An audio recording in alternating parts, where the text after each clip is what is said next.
Hello everyone, कैसे हैं आप लोग। आज के इस सेशन में हम डिस्कस करेंगे नोट्स मेकिंग के बारे में कि किस प्रकार से आप अपनी नोट्स को कनेक्टिविटी के थ्रू आउट, लॉजिक के थ्रू आउट, एग्जाम्पल के थ्रू आउट आप अपने नोट्स को बनाएं ताकि आप मेंस एग्जामिनेशंस में अच्छा प्रदर्शन कर सके।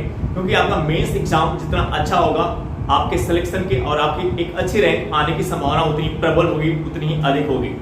तो अगर आप जैसे किसी भी क्वेश्चंस का आप आंसर दे रहे हैं तो उसमें कनेक्टिविटी, उसमें फ्लो का होना आवश्यक होता है, उसमें एग्जाम्पल का होना आवश्यक होता है, उसमें लॉजिक तर्क का होना आवश्यक होता है। अगर आप कुछ कह रहे हैं तो उस बात की पुष्टि करना भी आवश्यक होता है। तो आपको उसी अप्रोच से नोट्स बनाना भी आवश्यक होता है ताकि आप एग्जाम के समय में जो 3 मेंस एग्जाम के लिए आपके एटलीस्ट कम से कम 3 मंथ का समय, 3 महीने का समय आपके पास बचता है, उस 3 महीने में आप उस नोट्स को आप अच्छे से रिवाइज कर पाए, अच्छे से उसका रिवीजन कर पाए और अच्छे से मेंस एग्जामिनेशन में अपने आपको अच्छे से वहां पे प्रस्तुत कर पाए, ताकि वहां पे समस्या ना आपके सम्मुख आए कि आप जब आंसर लिख रहे हैं तो आप चीजों को याद कर रहे हैं और आपको याद ही नहीं आ रहा है। और ये तभी संभव है, ये पॉसिबल तभी है कि आपको वहां पे दिक्कत ना आए, मेंस एग्जामिनेशन में सभी कंटेंट आपको याद आ जाए। इसका वही तरीका कि आपको अपना हैंड रिटन, आपका खुद का अपना एक नोट्स होना चाहिए और वो नोट्स शार्ट होना चाहिए, समरी के रूप में होना चाहिए, ताकि आपको उसका मल्टीपल टाइम रिविजन कर सके। तो ये बहुत इंपॉर्टेंट, क्योंकि ये आपकी सक्सेस में एक बहुत इंपॉर्टेंट रोल प्ले करता है। बहुत से ऐसे बच्चे जो प्री बार बार निकाल लेते हैं, लेकिन मेंस में वो, क्योंकि प्री एग्जाम में लिखना नहीं रहता, ऑब्जेक्टिव रहता है, तो आप वहां पे क्वेश्चंस को देखते हैं तो चीजें आपको याद आ जाती है तो आप कर लेते हो।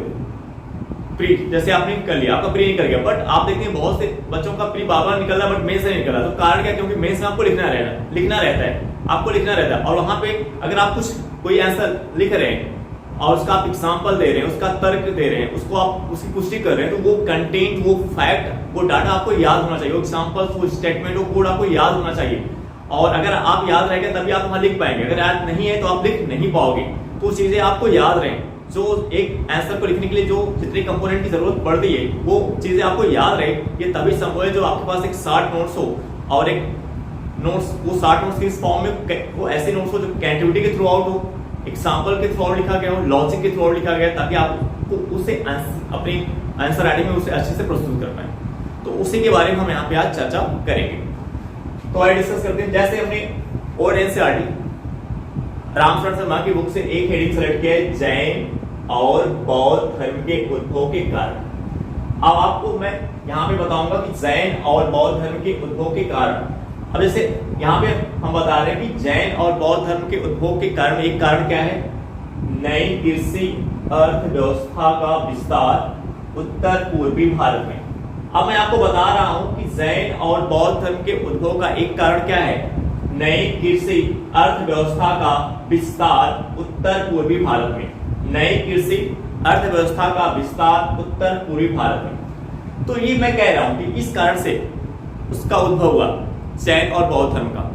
ये जैन और बौद्ध धर्म के उद्भव के कारणों में से एक कारण है। अब हमने एक पॉइंट कह दिया, अब हमें ये स्पष्ट करना है, अब इस पॉइंट को स्पष्ट करने की पुष्टि करना है कि कैसे पता चला कि नई कृषि अर्थव्यवस्था का विस्तार उत्तर पूर्वी भारत में हो रहा है। अब हमें केवल इतना कहने से काम नहीं चलेगा कि हमने कह दिया कि नई कृषि अर्थव्यवस्था का विस्तार उत्तर पूर्वी भारत में शुरू हुआ, उत्तर पूर्वी भारत में नई कृषि अर्थव्यवस्था का विकास या विस्तार शुरू हुआ, तो इसका जो जैन और बौद्ध धर्म के उद्भव का एक कारण बना, ये पॉइंट हमने कह दिया। लेकिन ये तब तक ये पॉइंट, ये एक संदर्भ, एक समान पॉइंट हो गया, लेकिन इसे एक प्रभावशील बनाना है तो इसको आपको एग्जाम्पल के माध्यम से, तर्क के माध्यम से, लॉजिक के माध्यम से इसकी पुष्टि आपको करनी पड़ेगी। आपको ये बताना पड़ेगा कि कैसे आपको कैसे पता चला कि नई कृषि अर्थव्यवस्था का विस्तार उत्तर पूर्वी भारत में कैसे हो रहा है, वो पॉइंट भी आपको बताना है, यानी इसको लॉजिक के माध्यम से इसकी पुष्टि भी करनी। अब आप वो पॉइंट बता रहे थे, 3 पॉइंट आप मेंशन कर रहे हैं जिससे स्पष्ट हो जाएगा कि नई कृषि अर्थव्यवस्था का विस्तार उत्तर पूर्वी भारत में हुआ, यानी उत्तर पूर्वी भारत में नई कृषि अर्थव्यवस्था का विस्तार शुरू हुआ, जो जैन और बौद्ध धर्म के उद्भव का एक कारण बना। ये पॉइंट हमने कहा। अब मैं इसको एग्जाम्पल के माध्यम से, लॉजिक के माध्यम से मैं इसकी पुष्टि कर रहा हूं। तो ये अप्रोच आपको भी रखनी है। लेकिन अब मैं कह रहा हूं कि नई कृषि अर्थव्यवस्था का विस्तार कैसे हुआ, कौन कौन से कारण है जिसने नई कृषि अर्थव्यवस्था के विस्तार को बल दिया। उसमें से एक कारण है कि जो उत्तर पूर्वी भारत है, ये जो क्षेत्र है, इस क्षेत्र में वर्षा लगभग कितने सेंटीमीटर होती है? 100 सेंटीमीटर वर्षा का होना। इस क्षेत्र में कितने सेंटीमीटर की वर्षा होती है? 100 सेंटीमीटर वर्षा का होना। जो कृषि के लिए क्या होता है, आवश्यक होता है, महत्वपूर्ण होता है। दूसरा पॉइंट मैं कह रहा हूं, जो इस क्षेत्र में उत्तर पूर्वी भारत में 100 सेंटीमीटर वर्षा का होना जो कृषि के लिए क्या होता है, अनुकूल होता है। दूसरा पॉइंट मैं कह रहा हूं, लोहे का इस्तेमाल। उत्तर पूर्वी भारत में लोहे का इस्तेमाल शुरू हुआ 6ठी शताब्दी ईसा पूर्व 6ठी शताब्दी के अंत में, ईसा पूर्व 6ठी शताब्दी के अंत में उत्तर पूर्वी भारत में लोहे का इस्तेमाल शुरू हुआ।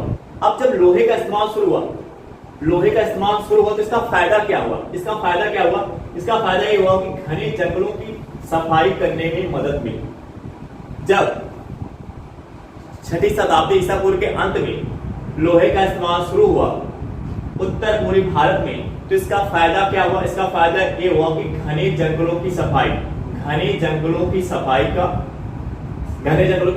करने में मदद मिली। घने जंगलों की सफाई को बढ़ावा मिला, यानी घने जंगलों की सफाई करने में मदद मिली। और जब घने जंगलों की सफाई करने में मदद मिली और उस क्षेत्र को, उस रीजन को, उसकी जुताई करने के लिए, उसे कृषि योग्य बनाने के लिए किसकी आवश्यकता पड़ी? बैलों की आवश्यकता पड़ी। कृषि योग्य बनाने के लिए बैलों की आवश्यकता महसूस हुई। और बैलों की आवश्यकता जब महसूस हुई, अब देखिए कैसे पॉइंट कनेक्ट हुआ। जब बैलों की आवश्यकता महसूस हुई तो इससे पशु बल को रोकना क्या हो गया? आवश्यक हो गया। अब देखिए ये पॉइंट कैसे कनेक्ट है। आप बता रहे हैं कि 100 सेंटीमीटर वर्षा का होना जो इस कृषि के लिए अनुकूल है। उसके बाद कह रहे लोहे का इस्तेमाल, और जब लोहे का इस्तेमाल इस क्षेत्र में शुरू हो रहा है, उत्तर पूर्वी भारत में लोहे का इस्तेमाल शुरू हो रहा है, तो इसका फायदा क्या हो रहा है? इसका फायदा हो रहा है घने जंगलों की सफाई को बल मिल रहा है। जब घने जंगलों की सफाई को बल मिल रहा है तो उस क्षेत्र को, उस रीजन को कृषि योग्य बनाने के लिए हमें किसकी आवश्यकता पड़ रही है? बैलों की आवश्यकता पड़ रही है। तो ये कैसे कनेक्ट हो रहा है? ये पॉइंट कैसे कनेक्ट है? बैलों की आवश्यकता को बल मिला, यानी बैलों की आवश्यकता अधिक से अधिक पड़ी। अब जब बैलों की आवश्यकता अधिक से अधिक पड़ी तो इस कारण से पशु बलि को रोकना क्या हो गया? आवश्यक हो गया। और आपको पता है कि वैदिक काल के अंत तक आते आते एक बहुत बड़ी समस्या क्या हो गई थी? वैदिक काल के अंत तक आते आते एक बहुत बड़ी समस्या क्या हो गई थी कि अनुष्ठान में, यानी यज्ञ में बड़े पैमाने पर बैल, गाय की का बल, उसका बल चढ़ाया जाता था, उसकी बड़े पैमाने पर हत्या की जाती थी। तो इससे जो बैल थे उनकी संख्या क्या हो गई थी? उनकी संख्या में कमी आ रही थी, उनकी संख्या दिन प्रतिदिन घटती चली जा रही थी। और जिसके कारण किसको नुकसान हो रहा था? कृषि को नुकसान हो रहा था। और एक तरफ आप देख रहे हो कि लोहे का इस्तेमाल शुरू हो गया, और इससे घने जंगलों की सफाई करने में मदद मिल रही। और इस कारण से हमें और अधिक बैलों की आवश्यकता पड़ रही, जरूरत पड़ रही। लेकिन समस्या क्या है? उस समाज में प्रॉब्लम क्या है? प्रॉब्लम ये है कि वैदिक प्रथा के अनुसार वैदिक काल के अंत में एक बहुत बड़ी समस्या क्या थी कि पशु, जिसमें बैल और गाय की बड़े पैमाने पर क्या की जाती थी? हत्या की जाती थी। और इस हत्या के कारण बैलों की संख्या में कमी आ रही थी, जिसके कारण कृषि को नुकसान हो रहा था। इस कारण से पशु बलि को रोकना क्या हो गया? आवश्यक हो गया। इस कारण से पशु बलि को रोकना आवश्यक हो गया था। तो अब आपने इन बिंदुओं के माध्यम से आपने स्पष्ट किया, आपने पुष्टि किया कि इस कारण से नई कृषि अर्थव्यवस्था का विस्तार उत्तर पूर्वी भारत में हुआ। क्योंकि जब पशु बल को रोकना आवश्यक है, और जब पशु बल को रोकना आवश्यक हो गया, और जैन और बौद्ध धर्म के दोनों की विचारधारा में आप देखते हैं कि हिंसा मत करो। इससे क्या हुआ? इनकी विचारधारा का प्रभाव ये हुआ, जैन और बौद्ध धर्म की विचारधारा का प्रभाव ये हुआ कि इससे जो है बैलों की संख्या में फिर वृद्धि होना शुरू हुआ। जब पशु बल को रोकना स्टार्ट हुआ, पशु बल को रोकना आवश्यक हो गया था, और जब धीरे धीरे पशु बल को रोका जाने लगा तो इससे फिर पशुओं की संख्या में, यानी बैलों की संख्या में वृद्धि होना शुरू हुआ। और जब वृद्धि होना शुरू हुआ तो उसके कारण से हमें जो क्षेत्र थे, जो रीजन थे, उसको कृषि योग्य बनाने में भी हमें सहायता मिली, मदद मिली, जिससे कृषि क्षेत्र का विस्तार हुआ। तो ये जैसे आपने एक पॉइंट कहा कि नई कृषि अर्थव्यवस्था का विस्तार उत्तर पूर्वी भारत में शुरू हुआ, जो जैन और बौद्ध धर्म के उद्भव का एक कारण बना। अब आप इसको 3 बिंदुओं के माध्यम से स्पष्ट करो। और ये पॉइंट कैसे कनेक्ट है? 100 सेंटीमीटर वर्षा का होना जो कृषि के क्या अनुकूल है। फिर आप कह रहे हो लोहे का इस्तेमाल। अब लोहे का इस्तेमाल हो रहा था, इसका फायदा क्या हो रहा है? 6ठी शताब्दी ईसा पूर्व के अंत में जब लोहे का इस्तेमाल हुआ तो इसका फायदा क्या हो रहा है? इसका फायदा ये हो रहा है कि घने जंगलों की सफाई को बल मिला, यानी बड़े पैमाने पर घने जंगलों की सफाई की जाने लगी। अब जब घने जंगलों की सफाई की जाने लगी तो इससे हमें क्या आवश्यकता महसूस हुई? हमें अधिक बैलों की आवश्यकता महसूस हुई। अधिक बैलों की आवश्यकता महसूस क्यों हुई? क्योंकि अब हमें उस क्षेत्र को कृषि योग्य बनाना है। तो कृषि योग्य बनाने के लिए हमें क्या चाहिए? उस समय तो ट्रैक्टर है नहीं, उस समय तो ट्रैक्टर है नहीं, आप उसके थ्रू उसको कृषि योग्य बनाओगे तो उस समय आपका जो संसाधन क्या है? बैल। और बैल पशु बल के कारण बैल का बड़े पैमाने पर ह्रास हो जा रहा, उनकी संख्या में कमी आ रही, तो इसलिए बैलों की अधिक आवश्यकता महसूस हुई, जिसके कारण से पशु बल को रोकना क्या हो गया था? आवश्यक हो गया था। जब ऐसा हुआ तो इन सभी कारकों ने कृषि अर्थव्यवस्था के विस्तार को क्या किया? बढ़ावा दिया।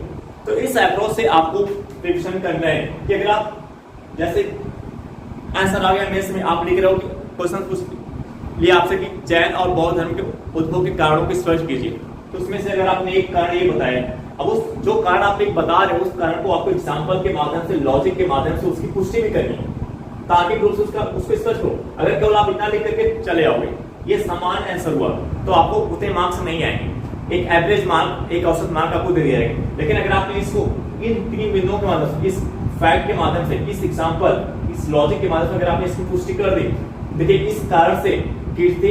इस कारण से नई कृषि अर्थव्यवस्था का विस्तार हुआ, तो आपका जो आंसर होगा प्रभावशील माना जाएगा। तो ये अप्रोच होता है आंसर राइटिंग करने का, ये अप्रोच होता है एक बेहतर आंसर लिखने का। और यही अप्रोच पूरे, चाहे जीएस का पेपर आप लिख रहे हो, जीएस जो 4th पेपर आप लिख रहे हैं, एसए आप लिख रहे हैं, जो निबंध आप लिख रहे हैं, जो ऑप्शनल पेपर लिख रहे हैं, हर में यही अप्रोच है। हर एक प्रश्न के क्वेश्चन का आंसर देने का यही अप्रोच होता है कि अगर आप कुछ कह रहे हैं, तो उसको आपको तर्क के माध्यम से, एग्जाम्पल के माध्यम से उस कंटेंट को, उस फैक्ट को स्पष्ट भी करना, उसकी पुष्टि करना भी क्या हो जाता है? आवश्यक हो जाता है। तो आई होप दैट ये वीडियो आपको समझ में आया होगा। अब हम आपसे नेक्स्ट वीडियो में मिलेंगे। Okay, bye.